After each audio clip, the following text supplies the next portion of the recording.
Chaosmon, the impossible warrior, formed from an imperfect union, yet overflowing with pure power and potential.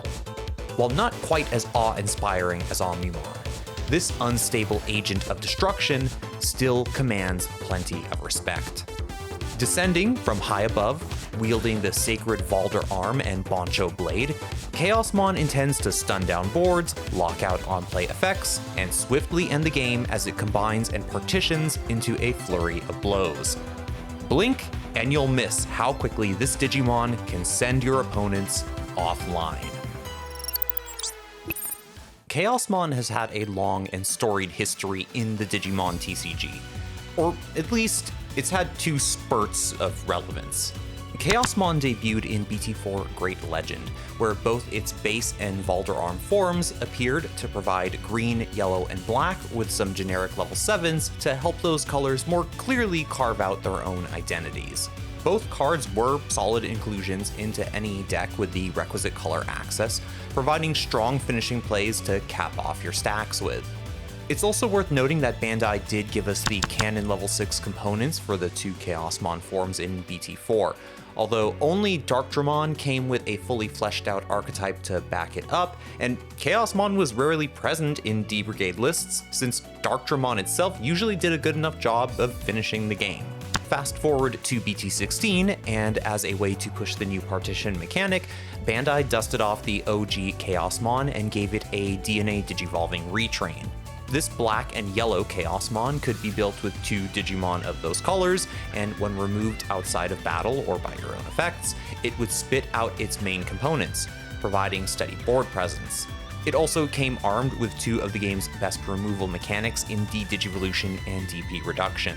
Finally, Bandai did a cool thing and gave it rulebox text to count as a D Brigade and Boss, aka Bontio, Digimon, for the purpose of search power. Oh, and it casually trashes the top of both player security at the end of the opponent's turn, which is just kinda wild. It was around this time that Bandai had also built out a proper Leomon archetype and was providing D Brigade with an impressive suite of new cards, which meant that we got a new Darkdramon and Boncho Leomon to help build the new Chaosmon. Both cards had effects to modulate their play costs into something more reasonable, and the Darkdramon could even pull off an end-of-turn DNA Digivolution into Chaosmon. Note, that's into Chaosmon specifically. More on those kinds of annoyances in a little bit. EX6 brought another surprising wave of support, with Ultimate Chaosmon making its TCG debut. Again, DNA Digivolution and Partition are the main selling points of the card, and its conditions are surprisingly flexible for what the card is. Packing wide board removal, the ability to tuck extra sources, and raw firepower in a potential security attack +3 swing with piercing, the card essentially reads, win the game. But in practice, getting the full bang for your buck has proven a little too difficult, so Ultimate Chaosmon has mostly been a binder warmer. The signature option card, Mega Digimon Assembly, which accompanied Ultimate Chaosmon on release, has seen a little bit more action. This card, itself a retrain of the banned Mega Digimon Fusion, helps DNA Digivolution decks get by a little easier, and certainly has a lot of potential as Bandai prints more Chaosmon cards in general. Finally, we come to the latest round of support, arriving with our special booster 2.5. Chaosmon finally gets a dedicated archetype in Accel, a nice callback to one of the many VPETs released over the years. And conceptually, this deck is fantastic. We finally get a unifying trait for Chaosmon's components, making search a lot better, in theory anyway. And with the dual color treatment, there's room to bridge off of the previous waves of support as well. Again, in theory. And hey, Valdur Arm's Retrain is an absolutely broken card. Once again, you can DNA Digivolve into it, and the materials required are flexible enough to use pieces not only from its three major archetype sources, but make it quite splashable in a number of other decks as well. This new Valdur Arm essentially descends from the heavens, stun locks a good chunk of your opponent's board, floodgates their on plays, steals back a bit of memory, and punches for a clean 2 checks while he's at it. Getting off that big punch with Valdur Arm is actually made pretty simple as well. since its component level 6s, Bancho Leomon and Varodurumon, have an end-of-turn DNA Digivolution skill that also allows your combined creation to swing immediately. And yes, the whole combo is actually pretty efficient, since both level 6s can also modulate their cost if another Accel Digimon is in play. And that's before you cast the new signature option card. Speaking of which, Singularity of Chaos is basically custom card levels of stupid and broken. So get this, for 2 cost, you can slam an Accel Digimon with its cost reduced by 4. Yes, this stacks with your level 6's own cost reduction. You can ignore the color requirements if there's already an Accel Digimon in play, so that's even better. And once you slam something, it then tucks itself into the sources of one of your Digimon. Oh, and of course, in security, when checked, it gains a memory and adds itself to hand, so you know, big X antibody vibes. But really, the most interesting thing about this card is its quirky inheritable. If this is in a named Chaosmon's stack at the end of your opponent's turn, they trash their top security card, and then you inflict minus 30,000 DP to your own Chaosmon. But hold on, this is actually a good thing. Why?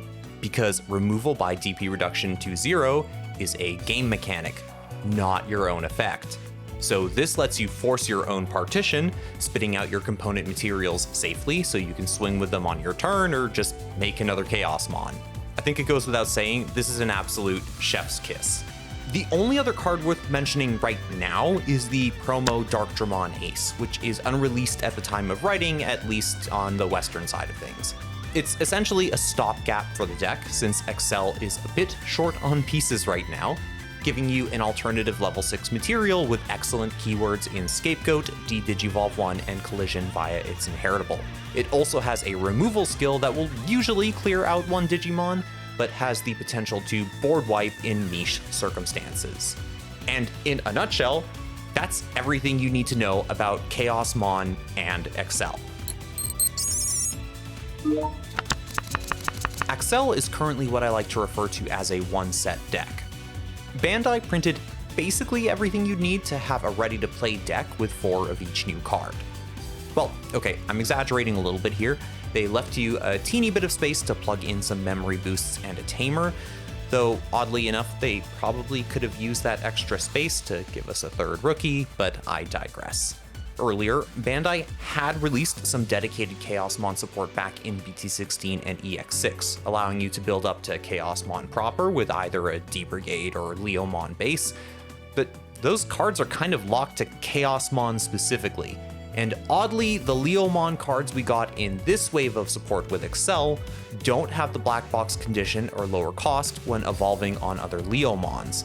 Nor do they have the Leomon name via rulebox in the case of the level 3 and 4. Valdur Arm also lacks the Leomon, Boss, or Accel traits, so it's way less searchable than its BT16 counterpart. All of this is to say that you're basically stuck with the few existing Accel cards unless you want to really slow down the deck. But this also leaves you very prone to bricking since you only have 8 rookies and 8 champions on your low end.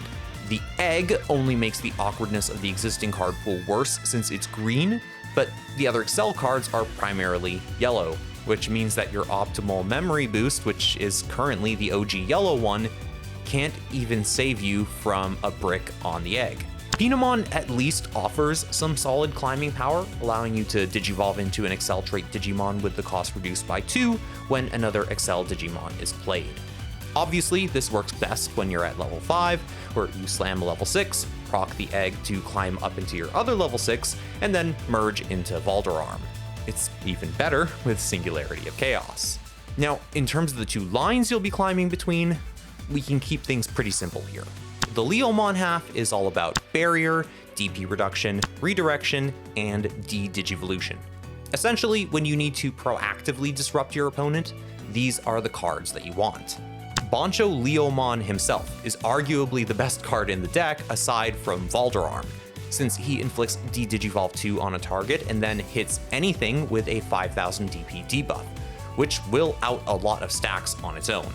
You get that effect on play or when digivolving as well, so this guy can really save you in a pinch. The Holy Bird line focuses on piercing, suspending enemy Digimon, and attacking at an instant. This is more to push damage and, when necessary, remove problem cards by combat when you don't have quite enough memory to work within your turn.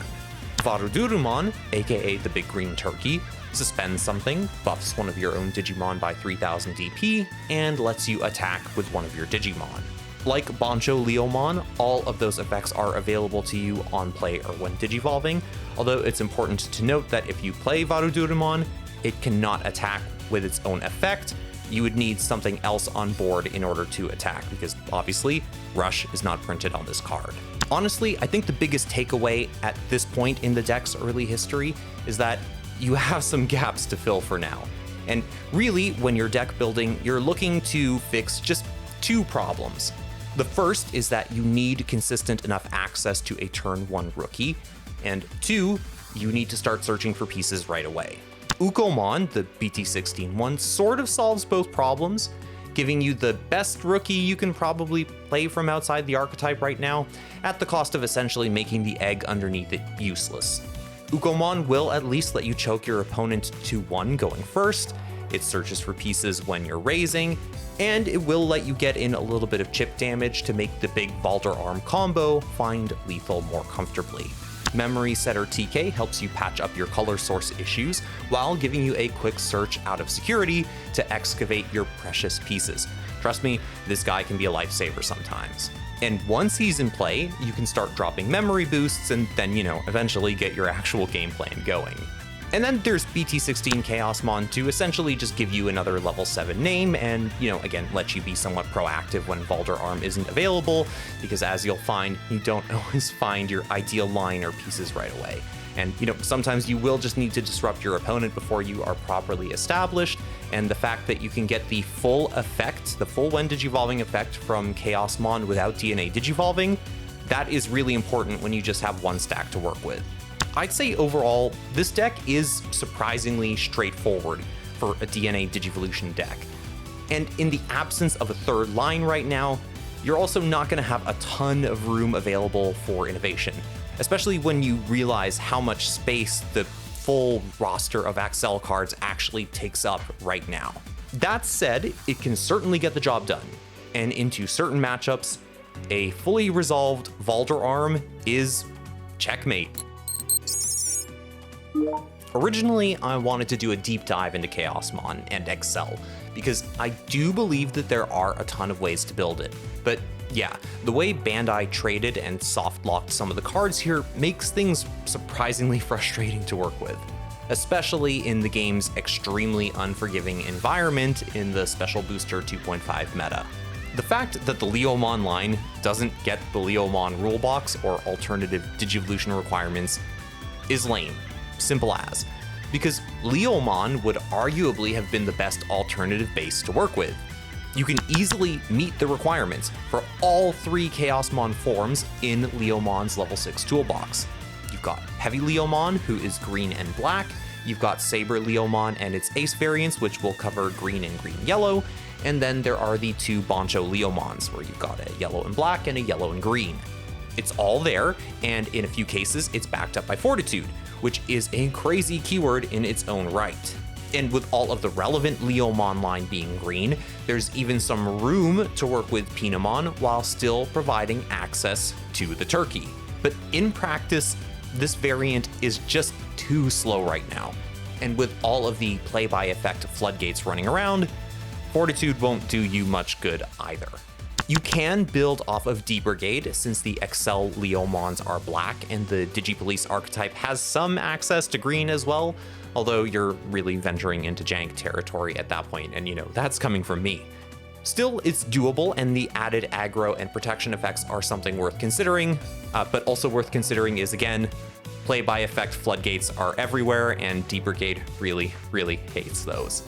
Now, this variant will get a lot better once we actually have access to Darkdramon Ace, since you'll have a searchable level 6 material that complements Bancho Leomon quite well.